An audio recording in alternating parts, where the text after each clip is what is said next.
Olá pessoal, tudo bem? Hoje eu quero falar com vocês sobre sexualidade, que é esse assunto fundamental na nossa vida, e psicanálise, claro. Primeiramente, sexo e sexualidade são coisas diferentes, né? O sexo a gente pode entender como aquilo que você chama aí de coito, de transa, de cópula, ou seja lá como você chame, ou simplesmente ato sexual.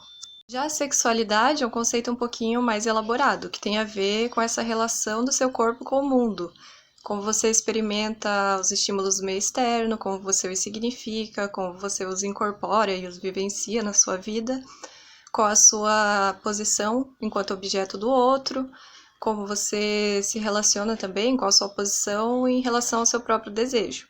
Então, como cada um constrói a sua própria sexualidade através das suas próprias experiências, não dá para dizer que existe uma sexualidade normal. Freud escreveu um livro chamado Três Ensaios sobre a Teoria da Sexualidade, onde ele buscava investigar a vida das pessoas que tinham práticas sexuais consideradas perversas. E então ele concluiu nesse livro que a maioria dessas práticas elas não estavam atreladas à normalidade, mas estavam presentes também nas pessoas comuns.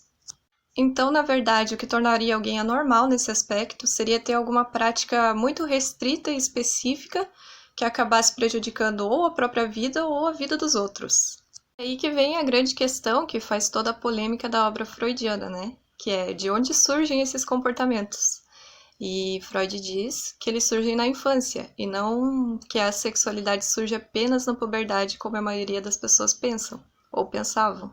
Novamente, a sexualidade nesse sentido tem a ver com como a gente experimenta o mundo, como a gente aprende que as partes do corpo servem inicialmente para a sobrevivência, depois aprendemos a adquirir prazer com elas, a nos relacionar com o mundo, aprendemos a desejar.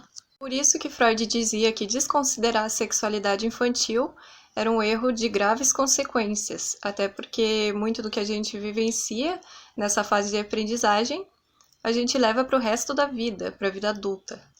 Por isso que os traumas durante o desenvolvimento psicossexual são tão marcantes e podem determinar muita coisa na nossa vida adulta. Uma falta, um excesso de estímulo nessa época pode formar o que a gente chama de pontos de fixação. Um exemplo que eu posso dar aqui sobre a primeira fase do desenvolvimento, que é a fase oral. É a fase que você está apegado à sua mãe, você está sendo alimentado através do seio materno. Nesse momento você vai diferenciando o que é sobrevivência através do alimento, o que seria o prazer. E, por exemplo, se você tem uma falta, um excesso desse momento de estimulação, você pode passar a sua vida comendo demais, bebendo demais, fumando demais, com apego emocional a outras pessoas. Por isso que a sexualidade não determina só o que iremos praticar em relação ao ato sexual, mas quem somos diante do mundo. Mas, de maneira geral, a gente deve entender que até a escolha dos nossos parceiros tem uma motivação inconsciente que faz parte desse desenvolvimento psicossexual infantil. Então, a gente deve, para poder falar de forma mais aberta sobre os assuntos, buscar entender lá atrás como que se formaram essas fantasias de hoje. Resumindo, a forma como você vive a sua sexualidade hoje tem a ver com como você a constituiu ao longo da vida. Se você não está prejudicando ninguém, está feliz com as suas fantasias, viva elas, ache alguém que as viva de maneira parecida, seja feliz. E se você está um pouco insatisfeito, se você está se prejudicando ou está prejudicando alguém por causa disso, coisas que você não entende, sempre há coisas que não entendemos, então procure terapia e entender essa dinâmica. É isso por hoje. Obrigada!